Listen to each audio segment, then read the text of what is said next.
If you are the type of individual that doesn't like bad news, you would rather just not know when something bad is going to happen, I would probably click off of this video right now.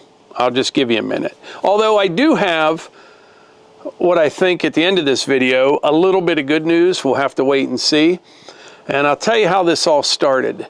Last night, I was thinking about how much has changed since I was a young man compared to today. And with the time change, it getting dark so early, I find myself falling asleep at 8:30, 9 o'clock at night, and I'm out like a light. Well, then I wake up at 2:30 or 3 o'clock because I only sleep about 5.5 or 6 hours a night. So this morning, I woke up about 3 a.m. and I was ready to seize the day. And once again, I was thinking about how much has changed since I was a young man.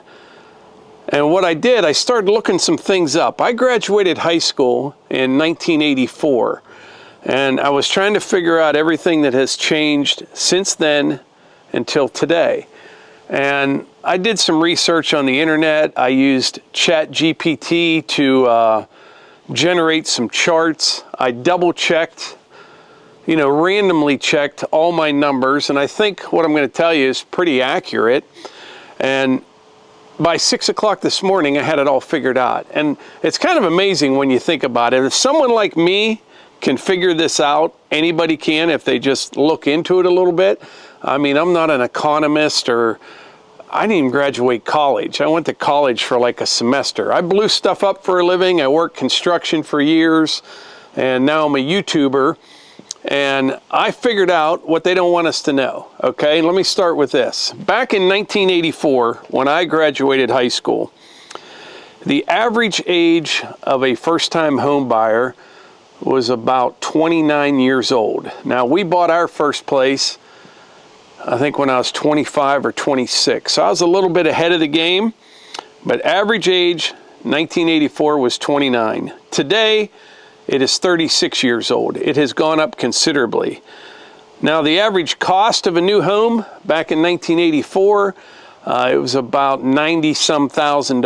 Today, it is well over $500,000, average price of a new home. Average price of a new car back in 1984, I think, was around $11,000. Today, it's close to $50,000.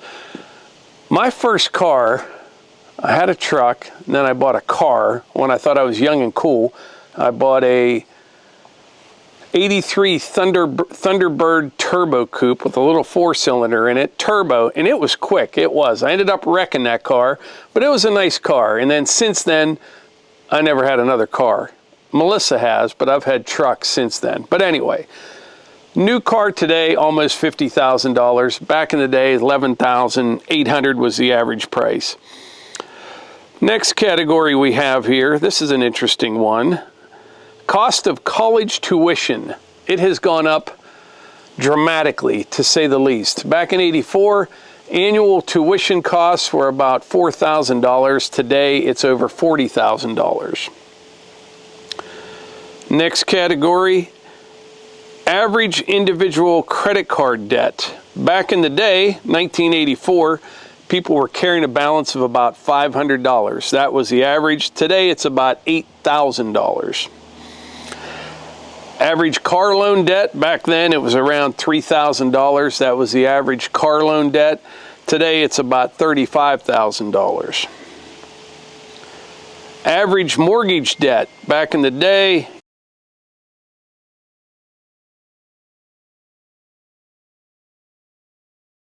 now, I'm going to give you kind of a summary of just what we just talked about. And this is all going to make sense and make a point here in just a minute. So back then, I said the average age of a first-time home buyer was 29. Now it's 36. That has gone up 24.14%. Average cost of a new home has gone up 482%. Average cost of a new car up 533%. Average college tuition has gone up 1,042%. Credit card debt, 1,460%. Car loan debt, 800%. Mortgage debt, 800%. Now, why does all this matter? Because of this. The average median income since 1984 till today has only gone up about 250%. So we went over all these different categories. Everything is based on debt. We all know about inflation, you know, and as long as wages stay up with an inflation, it's not good, but it's not the end of the world. Wages have gone up 250%, and every other category is through the roof. So you have to ask yourself, what is causing this, and how did this happen? Now, this is all my opinion, not on the inflation numbers. We all know what causes inflation. It's too much money and not enough goods. It's the government printing and borrowing money. Back in 1984, the national debt was, I think, under $2 trillion, and today it's almost $36 trillion. The national debt has increased over 2,000% since 1984. And you have to ask yourself, what did we get for all that debt? You know, did it make it easier for people to buy their first home? And what's really amazing is, back in 84, the interest rates were 13, 14% on a mortgage, where today, if it was that high today, the whole housing market would collapse. It would. There's no way people could buy $500,000 homes at 14% interest. And the whole thing's a big mess, and everybody is to blame, both Republicans and Democrats. Since 1984, what have we had? Reagan, Republicans. We had Reagan, George H., George W., and Trump. Democrats, we had Obama, Clinton, 8 years each for one of them, and Biden, if you want to count Biden as a president. So you've got 4 Republicans, 3 Democrats, but I believe since 84, the time in control was split 50-50. Yeah, that's correct. So over the last 40 years, the president's office was filled by a Republican and a Democrat equal time, 50%. So they're all to blame.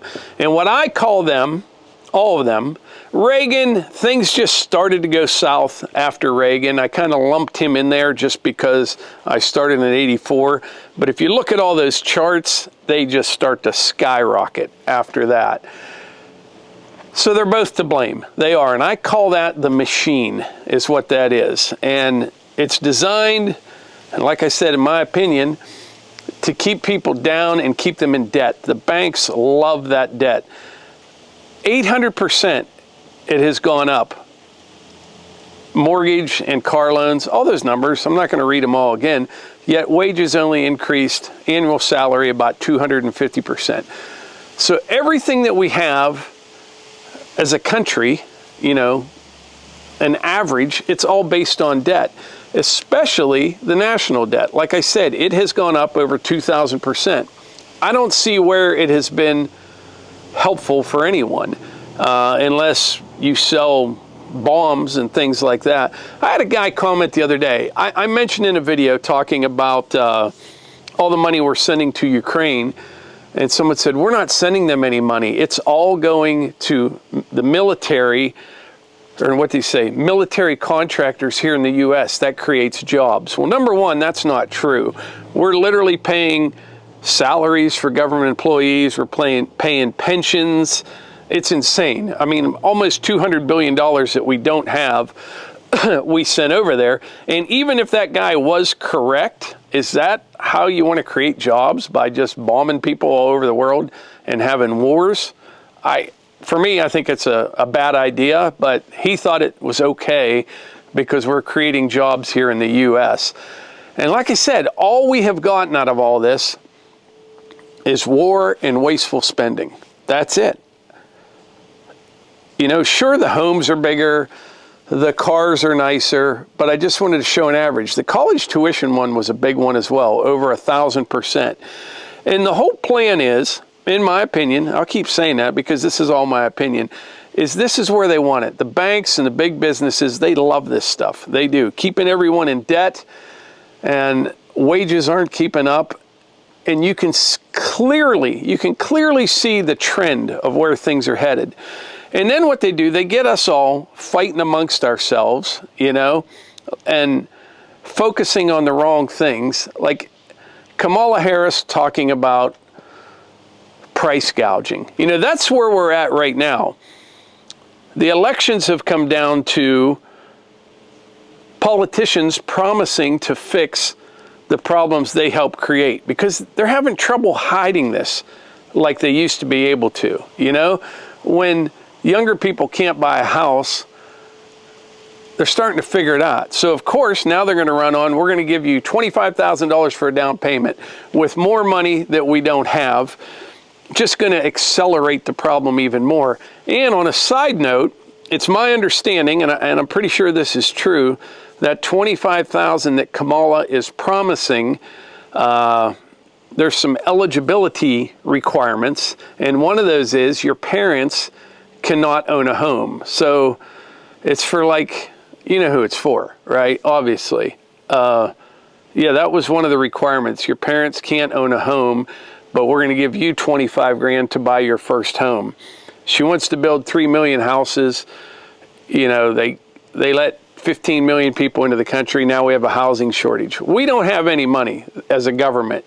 We actually have $36 trillion less than no money.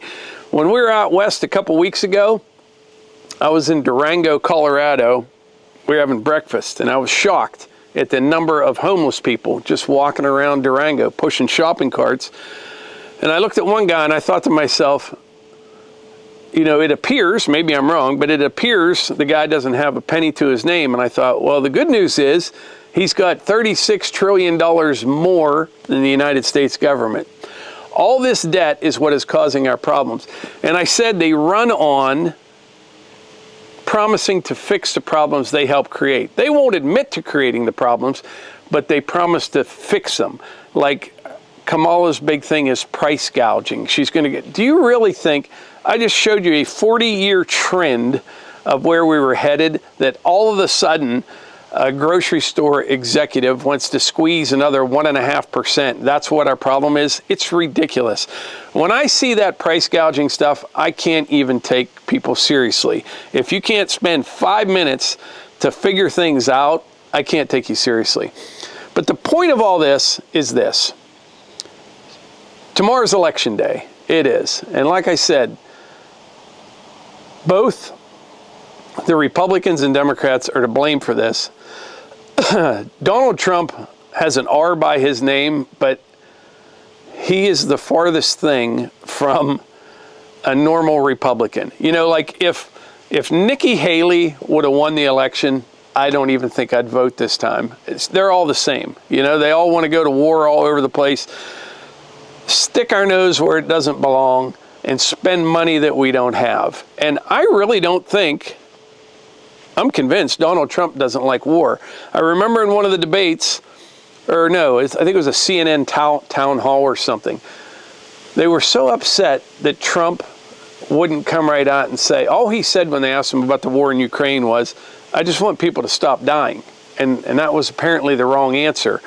But I agree with him. I think it's ridiculous because all the leaders, they just get richer and richer, and all the normal, common people get drug into this stuff. And it's insane the way it all goes down. But like I said, Trump is not your typical Republican. And I think his first go around, I think he learned a lot. I do. He just got thrown into the machine. He wasn't supposed to win that election. Everybody thought he was a joke and there was no way that he was going to win and Hillary would have been president. And I think he just got dropped into the machine and he didn't understand this giant parasite, bloated parasite the federal government is. And I think he has it figured out now. And it's my opinion that we're sitting on a I wouldn't even say once in a lifetime, and I mentioned this before, once in our nation's history opportunity to right the ship. And it's not going to be easy. It's not a guarantee. But if you look at some of the people that have kind of formed around Donald Trump, Tulsi Gabbard, Vivek Ramaswamy, Elon Musk, RFK. We have an opportunity here to really make change. And they always use that word, we're going to change. All that changes is the debt. It just keeps going up and up, and things just keep getting worse and worse. But I do believe we have a chance to change things. And it's one of those deals, you know, if Trump doesn't get elected, with Kamala, it's just more of the same, although those numbers are just going to accelerate faster. There will be more government debt, more personal debt. You know, another 10 years, the average age of a first-time home buyer may be 50. Nothing's going to change with her except things are going to get worse. Trump would definitely have his work cut out for him, but there's a chance. It would be like going to the doctor and you have an infection on your toe that they can't control, and they say, hey, we're going to have to cut your toe off. That's not good. You know what I mean? But if you wait, we're going to have to cut your whole leg off. You know what I'm saying? That's where we're at. If we elect Kamala Harris again as president, it's going to be a lot worse when it comes time to really fix things. We're not going to have any choice at some point to fix things, but I'm definitely voting for Trump, and I hope a lot of you do too. You know, he's got a monumental challenge ahead of him. I don't know if he can get elected. I don't want to sound like a downer, but what it's going to take is everyone out there that thinks their vote isn't going to make a difference, you know, just whatever, they're sick of the whole thing. We're all sick of it, you know, but it's going to take everybody to vote to get him into the White House. And I don't know if it's possible or not. The challenge is very difficult. I mean, the media, I was watching Obama the other night at a rally, and he's the same lies over and over again about Trump talking about very fine people in Charlottesville. Biden must have said that in a speech 100 times over the years. And the very next line, Trump said, I don't mean the neo-Nazis or the white supremacists. He said, I'm not talking about them, but they just keep repeating it. The suckers and losers one, that's another good one. I had a guy just the other day, I think I took a screenshot of it. He said to me, this is a good one, I don't know about you, but I don't think nearly 42 million American vets are suckers or losers, and my family members and relatives who have given their lives or was disabled feel the same way, blah, blah, blah. Vote blue, he said. This guy thinks Trump said suckers or losers. Do you know where that came from? That came from an article in the Atlantic in 2020 from the Atlantic's a Trump-hating rag, excuse me, and the journalist is the same, and he said an anonymous source told him Trump called our military people suckers and losers. They don't know who said it. They just said somebody said it. Yet all the people that were there, even people that didn't like Trump, said it never happened. It doesn't matter. They said it. Then other newspapers pick it up, and then other people keep regurgitating the same stuff, and it becomes fact. It's quite sickening, actually, the way it is. That's like this guy. I usually don't share people's name, but he was R. Redder, I think is his name. That would be like me saying to R. Redder, I heard you kick puppies. And I don't kick puppies. No, I heard you did. Well, who said that? Somebody. Who? Tell me who. I can't tell you who said it. And then, you know, you're a puppy kicker from here on out. He's like, no, I'm not. I go, I heard it from somebody, and then somebody else, I tell somebody, they call him a puppy kicker. That's where we're at in this country right now. It's ridiculous. The media used to have to have like 3 independent sources before they'd, you know, publish a story. That ship has sailed. The good news is, though, the media is dying, you know, and more people are figuring it out. Like, look at Joe Rogan's podcast. You know, he had Trump on. I don't know how many. Rogan gets more views than every CNN program combined and then some. There's still people that believe what they tell them. It's sad, really, but eventually they will figure it out. They will, because every day more and more people are starting to figure it out that this machine has to be stopped, and we have to right the ship, and get back on track. Because when a country collapses, it takes a very long time. It happens very, very slowly until it doesn't, and then it happens very quickly. And there are no good indicators out there for the track that we're on. And no matter what happens in this election, there's a lot of people out there that believe, you know, like Kamala Harris is going to make their life better. It's how? She was the least liked woman in DC. She didn't even get 3% of the vote in the primary in 2020, yet all of a sudden she is supposedly the greatest thing out there. And that's because the media told people to believe that. Or they just hate Trump that much, and they hate Trump that much just because they believe what the media told them. But like I said, the media is dying, and that'll be a great day. It will, when it's completely just done. You know, I like just hearing what people have to say themselves, not what somebody tells me they said, you know. And then I'm not a dumb guy. I can kind of figure it out on my own. I don't need them to tell me what somebody else is thinking or saying. I would rather just listen to them. But it's going to be interesting. It is. And like I said, if you feel that your vote doesn't matter, it does. And I want you all to know, I mentioned this before, you know, this isn't about me. This isn't about, I'm hoping for a tax cut, so I'm going to vote for Trump. I couldn't care less about that. I'm 58, and we were broke for a lot of years, and now I'm not. And I can coast to the finish line at this point if need be. I do worry about my kids and my grandkids, but I care about my country, and I honestly want everyone to do well. I do. Even the people that leave me nasty comments, because when everybody does well, everybody's happy, everybody can help others, and it's just a better world. You know what I mean? And I'm convinced beyond a shadow of a doubt, we have a chance. We have a chance to fix things. We do. And if the country chooses not to, it is what it is. I can't do anything about it. I will just adapt and overcome. That's what I have always done. Not a big deal to me, but I would like to see people do well. I will. And I know Kamala Harris just promising to fix the problems that she helped create is laughable. I don't get it at all that people fall for this stuff, but they do. And, you know, people are busy. They think they can still trust the media or something like that, and they'll watch it and they form an opinion. I talked before, you know, people, when they make a decision or form opinions, they take so much information in until they feel they've gathered enough information to form that opinion. And unfortunately, some people don't want to take in enough information, and they don't want to put in the work. Something else I just thought of. I've been talking for, I don't even know how long, 15 minutes or something, about a topic that I'm passionate about.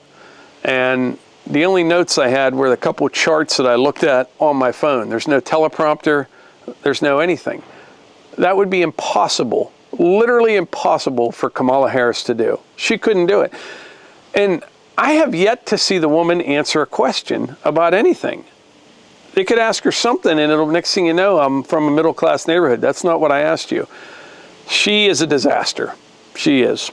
And I know a lot of you will disagree with me on that, and that's fine as well. I don't care. Oh, and for you people out there that say, I'm going to lose all my subscribers if I pick a side like this, that's not really the case. I did stick my neck out a few weeks ago when I talked about some of these things and more.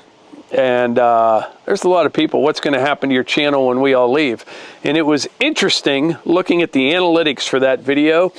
When that video published, within the first 2 hours, I lost like 60 subscribers. You can see it on a chart, you know. I was like, hey, whatever. If people are unhappy about me expressing my opinion, that's fine. I don't care.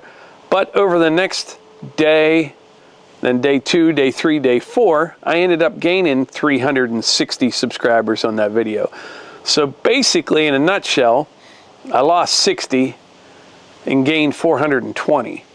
So, you know, the kind of channel that I have, it's mostly for people that are into the same things that we do. Firewooding, excavating, cabin stuff, outdoorsy kind of stuff. And all you got to do is look at the map and realize most, not all, but most of the people that watch our channel probably share the same beliefs and opinions as we do. And so I'm not too worried about that. It feels good just to get out there. A lot of other YouTubers, I wish they would do the same, but a lot of them are just afraid that it'll affect their numbers or what they earn on YouTube or something like that. I don't care. I'm just going to say what I feel. I'm not going to say I'm not going to do any more videos like this. We'll see what happens, but after this election, we'll get back to our regularly scheduled programming, and it may be more on prepping. We'll have to see. We'll have to see how things shake out. But anyway, I've been rambling on long enough, and I'm going to go up and throw this video on the computer. It's an easy edit, all one take.